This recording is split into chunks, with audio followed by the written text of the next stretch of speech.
Five, four, three, two, one, zero.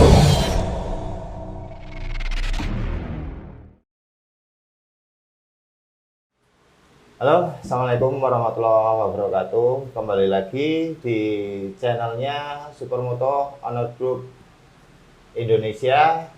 Masih bersama saya Raka dari Smuk Semarang. Oh ya, ini kebetulan pembukaan podcast pertama kali Supermoto Honor Group Official. Kita nanti bakal kedatangan seseorang ya, kita sebut aja historial Supermoto. Nanti kita panggil ada Om Novan dari Jakarta nih, Om Novan. Halo. Halo, sehat? Siang. Om Novan. Sehat. Gimana Semarang nih situasinya? Panas banget nih. Halo rekan-rekan. Nah, kliponnya dipakai Om. Oke, makasih. Oke. Ya memang beginilah situasi Semarang ya Om. Kita nggak sengaja kemarin dapat informasi bahwa Om Novan itu bakal ada urusan ke Kalimantan. Kebetulan bawa motor Supermoto. Ya kita jadi istilahnya orang motor kita portal sedikit di Semarang. Ya ini satu kehormatan Om Novan bisa datang. Jadi kita sambil kebetulan ini baru di garasi Smuk ya Om. Iya, panas pokoknya. Nah, ini ya memang belum ada fasilitas memang Ya. Om. Kita masih dalam rangka Persiapan ya. Persiapan ya. Belum resmi ya jadi ya. Itu ya, Iya. Om Novan pembuka tapi Ya. Oke. Uji coba. Uji coba. Oke, saya lihat di media sosial, di Facebook terutama Om Novan itu saya lihat ya salah satu penghobi Supermoto. Betul. Ya, betul Ya, ya Om ya. betul itu. Penghobi Supermoto, Penikmat. ke penikmat ke sana kemari, istilahnya aktivitas kerja, aktivitas harian banyak pakai motor Supermoto. Nah, kita ini dari komunitas Om. Ini Oke. dari komunitas Supermoto Honor Group ya, yang berdiri sejak 2011 ya. Saya lihat juga Om Novan banyak sering juga saya lihat ketemu Pak Sista. Tapi yang pertama nih Om, Iya. kita teman-teman juga kepengen tahu nih. Ini ada beberapa pertanyaan yang saya sering kepengen tanyakan sebenarnya. Siap. Kira-kira barangkali dari sumber Om Novan ini nanti apa jawabannya ya. Ya kita mau tanya ini Om, apa itu Supermoto Om? Baik. Supermoto itu prinsipnya motor trail atau motor off-road yang roda off-roadnya diganti menjadi roda on-road, terutama untuk balap on-road ya. Jadi iya. prinsipnya motor trail yang roda off-roadnya diganti menjadi roda on-road. Itu prinsipnya. Oh gitu. Oke, jadi Super. ya super. Jadi gini, Super Om. itu dari mana gitu? Super itu karena Supermoto itu berusaha mengambil kelebihan motor trail. Ya. Kelebihannya itu motor trail itu bertenaga, ringan, Ya. tahan banting. Bisa di off-road. Sekaligus menghilangkan kelemahan motor trail ketika digunakan di jalan raya. Nggak nyaman ban paculnya. Iya, Makanya betul. ketika motor trail banyak diganti menjadi ban untuk jalan raya, ban balap lagi ya, ban tapak Ya. lebar ya, ya sudah dia nggak punya kelemahan. Kalau untuk aktivitas di perkotaan atau apa ya dia sebenarnya Untuk paling harian enak. juga Harian enak. Sebenarnya Kelemahannya cuma di jok aja. Iya. Udah lainnya nggak ada di yang bagus lainnya ya. itu harian ya Om ya. Untuk adventure atau untuk touring itu cocok gitu. Cocok nyaman Oke. di medan Indonesia ini ya. Untuk kondisi Indonesia, supermoto itu rasional dikembangkan menjadi motor adventure untuk menjelajah jalanan di Indonesia. Oh. Saya bilang rasional ya, bukan terbaik ya. Siap, Dan khusus untuk jalanan Indonesia, medan Indonesia, untuk di luar negeri belum tentu cocok. belum tentu cocok. Tapi di Indonesia, supermoto itu sesuai dengan kondisi negeri ini. Oke. Negeri kepulauan beriklim tropis yang separuh daratannya itu bergunung-gunung, datarannya berawa-rawa. Oh, gitu. Kondisi sosial, budaya, lalu lintasnya sangat khas. Supermoto rasional untuk dikembangkan menjadi motor penjelajah jalanan di negeri ini. Untuk Betul. explore ya, Om ya. Setuju. Indonesia sangat recommended ya, Om. Iya. Nah, terus gini, Om. Gimana? Orang itu kebanyakan berhubungan dengan kita ya, istilahnya kami ini istilahnya komunitas ya, Om. Komunitas itu kan belum tentu orang masuk komunitas itu tahu seluk-beluknya. Asal kadang komunitas member atau orang komunitas itu masuk ke komunitas asal suka sama motornya. Jadi tidak tahu bagaimana sejarahnya motor, bagaimana ininya. Barangkali Om Novan tahu sejarah supermoto yang lebih detail supaya teman-teman itu yang yang menjadi member atau anggota komunitas supermoto owner group ini lebih paham lagi, Om. Baik, tentang ya. sejarah supermoto. Saya paham maksudnya. Jadi kalau kita mau mengenal supermoto ya kita harus mengetahui sejarahnya dulu. Sejarahnya itu simpang siur. Kalau kita lihat di Google atau apa sumber itu pastinya simpang siur. Tapi saya memang dulu pernah melakukan riset sendiri tentang sejarah supermoto. Ya, jadi kalau kesimpulan saya seperti ini hasilnya. Kita harus bicara dulu tentang pra supermoto sebelum supermoto itu ada. Okay. Tahun 80-an itu di Amerika itu ada ajang lomba balapan. Campuran. Kalau seperti apa itu kalau bela diri itu yang campuran itu apa? Boxing ya? Gitu. Ya gaya bebas tuh macam-macam itu loh, ada gulat, gaya bebas, ada apa. Nah ini juga motornya bebas. Kamu terserah mau pakai motor apa. Yang penting lintasannya diatur. 30% lintasan balap, jalan lintasan motor balap. 30% lagi lintasan flat track yang muter itu, yang 30% lagi lintasan off-road. Jadi dibagi motornya terserah kamu mau pakai motor apa, berarti itu modifikasi bebas.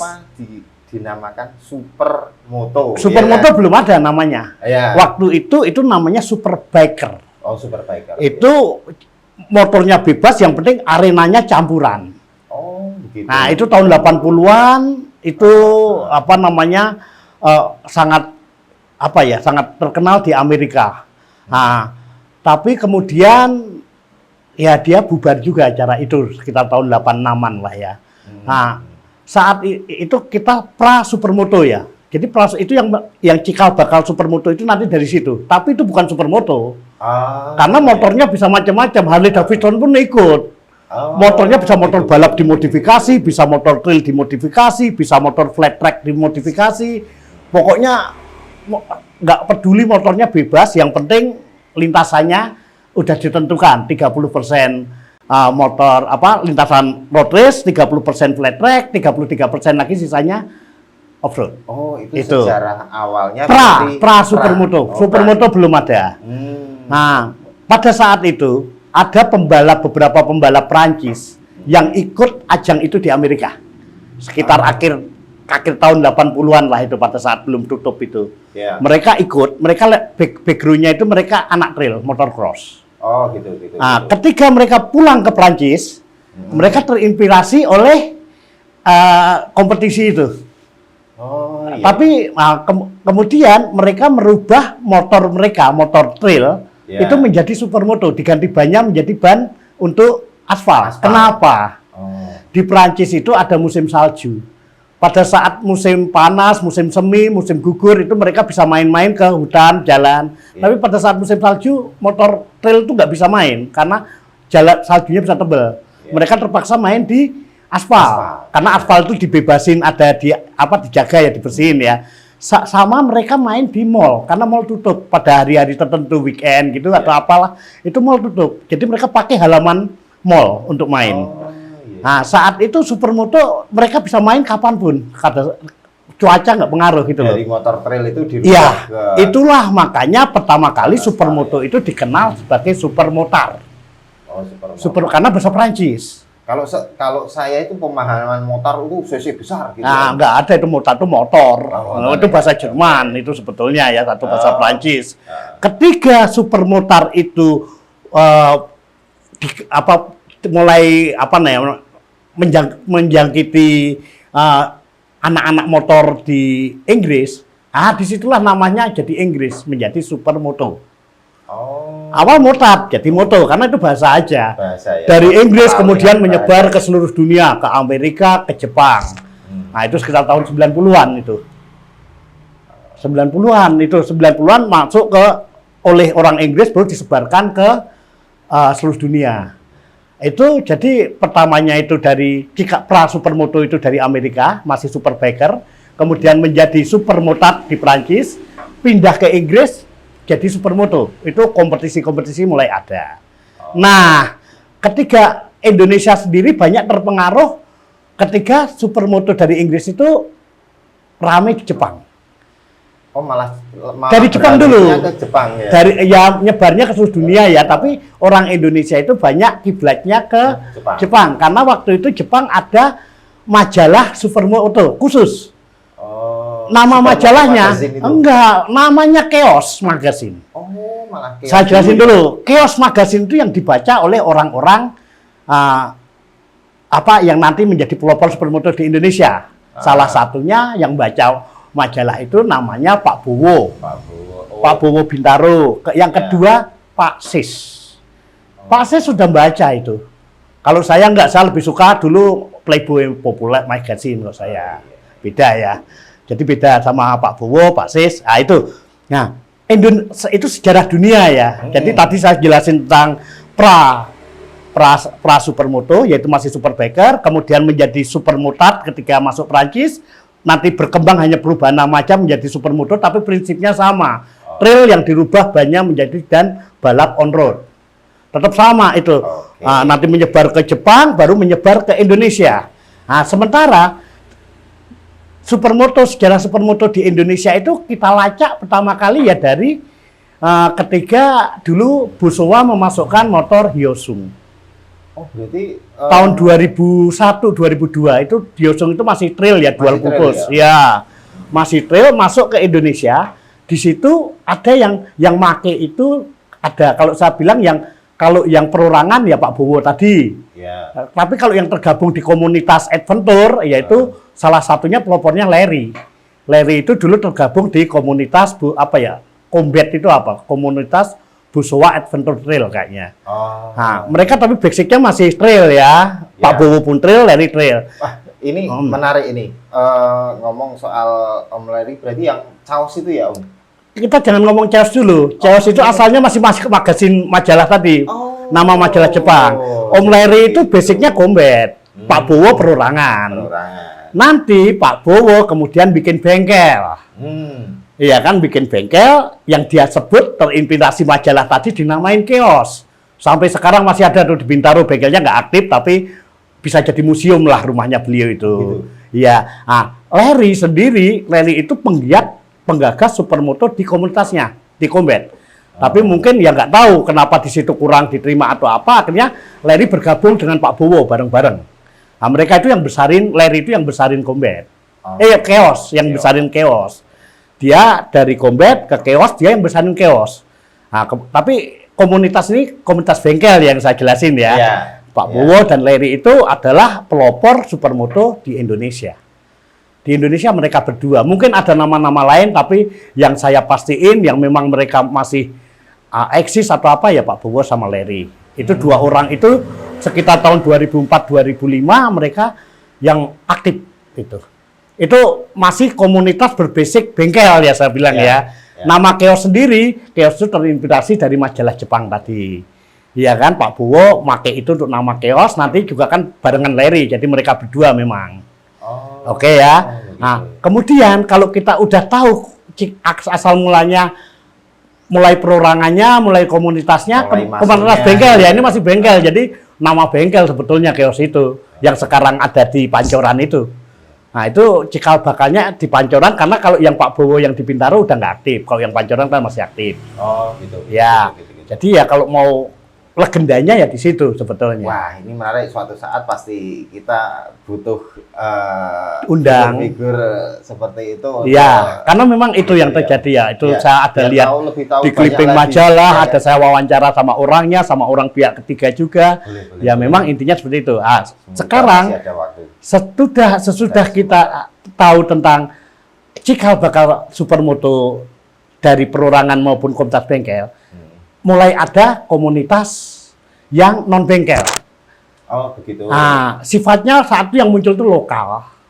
Itu seperti contohnya Insert, ya kan? Ada Insert itu lama, itu 2006-an dia berdiri, kemudian Smart di Makassar. Tapi mereka cuma komunitas lokal, Oh, gaungnya belum nasional. Iya. Yang nasional yang pertama kali, komunitas Supermoto pertama kali yang bersifat nasional itu Supermoto Indonesia, SMI. SMI. Berdirinya waktu itu salah satu pendirinya yang saya kenal, salah satunya si Rio Suja itu, nah dia itu melihat Pak Bowo tadi yang dari Chaos itu, Ya. Pak Bowo itu sama teman-temannya bikin acara di Trans TV tentang Supermoto. Nah mereka ngelihat, mereka terinspirasi, mereka udah main motor duluan, tapi saat itu terinspirasi mereka mendirikan Supermoto Indonesia. Itu sekitar tahun 2007. 2007. Itulah SMI itu tonggak sejarah Supermoto secara apa ya? Supermoto komunitas Supermoto secara nasional. Oh, SMI kalau yang sebelumnya ada komunitas lain tapi mereka lokal ya, Ya. seperti yang saya sebut tadi. Tapi SMI itu adalah komunitas Supermoto yang skalanya nasional. Nah, jadi memang ya harus manggil mereka juga, ya kan? wah, Pendiri-pendiri ini selain tadi Larry atau Pak Bowo dari Chaos, sebagai inspirasi. dari komunitas bengkel mereka, kemudian dari komunitas itu komunitas yang benar-benar komunitas. Nasional, ya. Karena kalau Larry sama Chaos itu masih belum murni komunitas Supermoto ya, mereka lebih bengkelnya yang dominan. Ya. Nah, komunitas SMI. Nah, kemudian setelah SMI ada, ya mungkin di situ namanya organisasi itu kayak besar menimbulkan konflik atau friksi. Nah, dari konflik itu ya nanti mungkin ada cerita lain ya, tapi dari kisah Batu Raden saat itu SMI bikin event apa ya, event pertama yang Berarti besar itu termasuk event komunitas pertama. ya, ya itu awal 2011 itulah kayaknya atau 2010 akhir saya lupa ya itu ya, tapi itu ada di Batu Raden, salah satunya Pak Sis ikut datang ke situ. Pak Sis itu nanti saya ceritain yang terakhir ya. Pak Sis ikut datang ke situ sebagai penggembira. Oh, Tapi karena ada konflik internal, ya mungkin Pak Sis tersinggung. oh. Akhirnya ketika Ternyata pulang, ada konflik-konflik ada juga. konflik itu pasti ada di Ya. mana-mana Karena itu. mungkin ada beberapa kepentingan juga. Kepentingan bengkel, kepentingan tenar atau narsis, Ya, ya, tidak kepentingan murni apa komunitas, ya. banyak. Ya kalau Pak Sis itu memang nggak pernah bukan komersil ya, tapi Ya. dia lebih penggiat.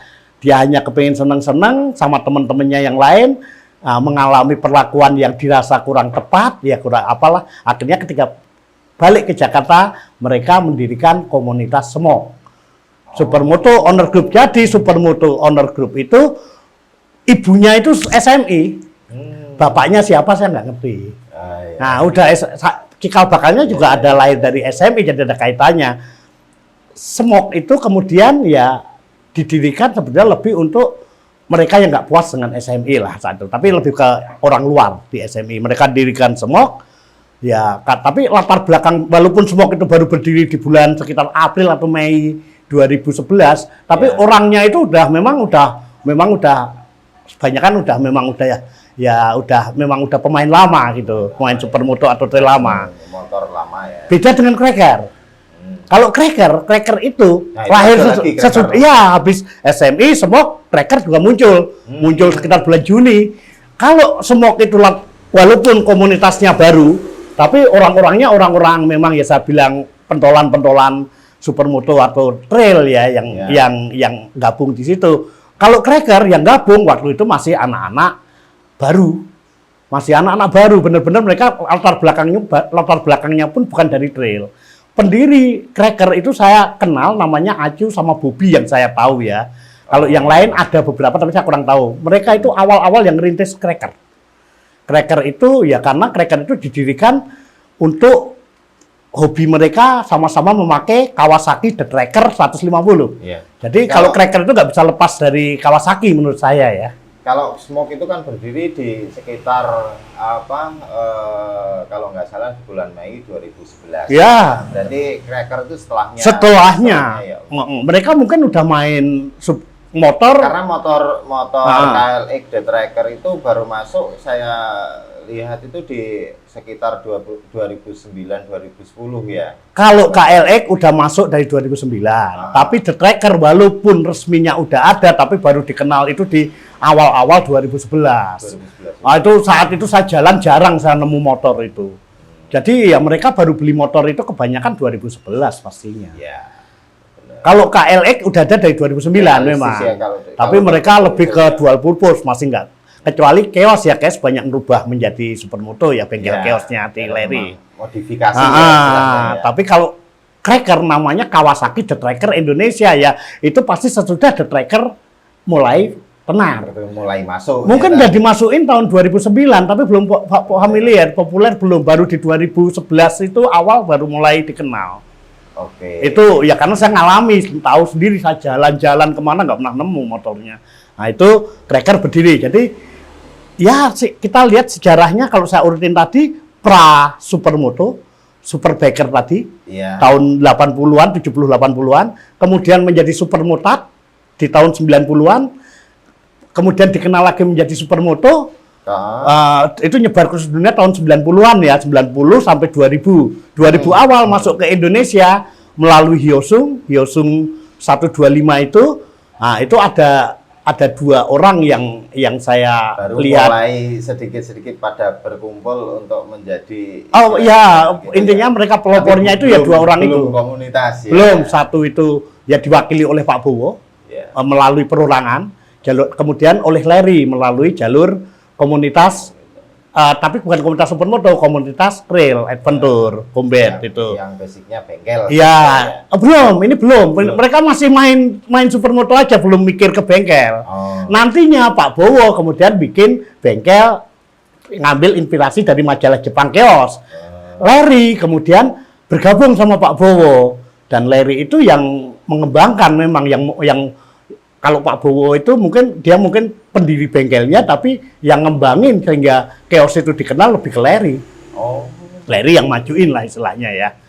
Nah itu yang terjadi. Kemudian dari komunitas bengkel itu berubah menjadi komunitas supermoto yang lokal dan nasional. Yang nasional itu ya SMI, kemudian Smoke, kemudian Cracker. Itu salah satu beberapa tiga komunitas, tiga aja saya sebut, tiga itulah yang nasional itu. Nasional ya. Ya kalau yang yang lokal banyak, ya kan banyak ya, hidup mati. Sekarang juga udah banyak yang nggak ada. Independen itu baru muncul baru tahun 2015 ke atas. Yang mereka merasa nggak nyaman main di SMI atau di Cracker atau di Smoke, makanya mereka bikin independen. Mereka ya salah satunya penggagasnya ya Pak Andriono itu loh, BCA dari Pak Bandung BCA itu. Iya. Itu simbahnya. Kalau saya lihat ya dia dari awal memang independen. Dia lebih suka independen karena Pak Andriono itu walaupun dia itu salah satu masuk di SMI, dia juga masuk di Cracker. Dua, lucu awal itu. Nanti mungkin dipanggil bagus itu. Oh iya, apa-apa. Itu namanya Supermoto dua kaki. Iya. Itu namanya silaturahmi. Iya. Kita sebut silaturahmi aja, Om. Oke. Nah, tapi terus gini, Om. Tapi udah jelas ya tadi ya. Jelas. Teman-teman juga jelas loh harus ya.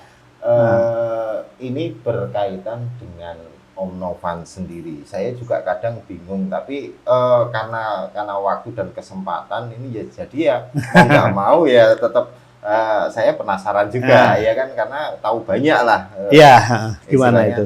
Nah, posisi Om Novan sendiri sebenarnya seperti apa? Ya saya dari dulu sampai sekarang itu ya menjadi diri sendiri, gitu menjadi diri saya sendiri. Saya itu main supermoto karena memang suka, bukan karena ingin Ya komunitas, Oh, gitu. saya main sendiri, cuma saya butuh teman-teman ya, saya kenal sama SMI, awalnya Pak Bowo atau orang-orang yang lain, kemudian Larry, Mario, Pak Sis, anak-anak cracker juga yang awal-awal. Jadi saya sendiri menyatakan saya bukan independen ya. Iya. Kalau dulu ada istilah Pak Bowo ya, Pak Bowo yang dari Chaos itu, ya saya itu privater. Privater. Main untuk sendiri, bayar sendiri, ongkosin sendiri, suka-suka saya sendiri. Iya. Tapi saya memang sangat kental lekat dengan semua. Dari awal berdiri saya juga memang udah tahu, tapi bukan itu karena saya kesamaan ideologis Oh, begitu. dengan Smok, terutama dengan Pak Sis sebenarnya, bukan dengan Smoknya. Iya, Dengan iya. Smok saya nggak ada apa istilahnya, lebih ke Pak Sis, ideologinya Pak Sis itu sama dengan saya dalam hal supermoto. Sering ketemu dong dengan Pak Sis toh. Sering ya, saya sering banyak bincang-bincang, ternyata Sering gitu ideologi ya. saya sama. Iya kan? Jadi kenapa kok mungkin banyak teman-teman itu yang menganggap saya orang Semok? Karena saya selalu pakai baju Semok. Nah, kenapa kok saya pakai baju Semok? Ya jujur, yang selalu ngasih baju saya itu Pak Sis, Semok. Kalau yang SMI ada ngasih ya saya pakai, Cracker ada ngasih ya saya pakai. Kalau suruh Kebetulan beli, yang bayar. ya kalau saya suruh beli, saya kadang-kadang mendingan beli Levi's atau apa, merek lain. Tapi karena dipakai Pak Sis itu kalau ada acara selalu ngasih saya baju, ngajak saya, ya makanya saya bajunya banyak. Tapi kalau ada baju yang lain ya saya pakai. Masalahnya itu aja sih alasannya. Jadi banyak orang yang salah paham tentang saya. Jadi Oke. anggap aja apa ya benar ya, berarti Om Novan itu tidak ada di posisi Smok, tapi kebetulan saja Iya. Om Novan ini apa satu ideologi dengan Pak Sis. Pak Sis, ya. ya, bukan Smok ya, Pak Sis. Ya, ya. Nah, jadi saya netral tetepan. Saya tetap kebetulan- berusaha netral. Kalau ada konflik antar komunitas atau apa, saya Di nggak ada. luar, Saya iya kan, Om? netral. Ketika saya ngomong, ketika saya mencari bahan, saya juga netral. Ya. Saya nggak ada kepentingan apa. Ya, jadi Om Novan itu apa kita sebut apa adanya berdasarkan Fakta. fakta dan pengalamannya Om Novan, Oke. juga serta apa hubungan dengan beliau-beliau supermoto historian, makanya kita juga sebut Om Novan itu selain privaters juga supermoto historian lah. Betul, Gitu. ya. Ya, Itu bisa aja, ya. karena juga memang tidak menutup bahwa Om Novan itu sangat aktif sekali di Supermoto ya, ya. Karena memang penggemar ya, penghobi. Ya. Ya. Baik Om Novan, itu tadi sudah panjang lebar kita ngobrol. Ini pertanyaan pamungkas terakhir. Nah, sekarang bagaimana pandangan Om Novan tentang Pak Sis? Baik. Kalau kita bicara Pak Sis, ya kita bicara tentang Smok. Kalau kita bicara tentang Smok, kita bicara tentang supermoto. Nah, Pak Sis mengenal supermoto itu memang tahun 2007. Ya, 2007 saat dia merubah motor trail-trailnya menjadi supermoto di bengkelnya Chaos Pancoran ya. Tapi Pak Sis harus dilihat ke belakang lagi, karena apa? Supermoto itu tidak bisa lepas dari trail. Konsepnya awal kita sebut tadi, supermoto adalah trail yang roda off-roadnya dirombak menjadi roda on-road. Nah, Pak Sis mengenal supermoto tahun 2007, tapi Pak Sis mengenal motor trail sudah dari tahun 1975 atau 45 tahun yang lalu. Yang saat itu Pak Sis mendapat hadiah dari orang tuanya itu Yamaha DT 100 tahun 1975. Padahal ya motor trail terkenal di Indonesia itu baru setelah film Ali Topan Anak Jalanan rilis tahun 76. Jadi Pak Sis sudah make motor trail sebelum Ali Topan Anak Jalanan itu make motor trail.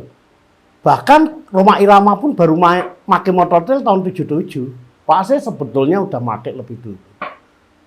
Nah, jadi Pak Sis itu udah ya dalam dunia trail dia udah sangat paham sekali ya, dari tahun 75 dari DT 100 nanti ganti menjadi Kawasaki Binter KE 125. Habis itu sampai tahun 2007 itu dia merubah KTM 250 EXI-nya menjadi supermoto. Sampai terakhir 2011 itu Pak Sis itu beli supermoto asli pabrikan. Itu ya KTM 690 SMR ya. Nah, itu saya mengenal Pak Sis seperti itu. Jadi Pak Sis itu memang udah sangat paham sekali tentang motor trail. Kemudian dia berpindah ke supermoto tahun 2007 dan tahun 2011 awal Pak Sis mendirikan Smoke ya. Mendirikan Smoke. Itu pandangan saya tentang Pak Sis itu ya orang yang komitmen. Orang yang komitmen dari dulu sampai sekarang.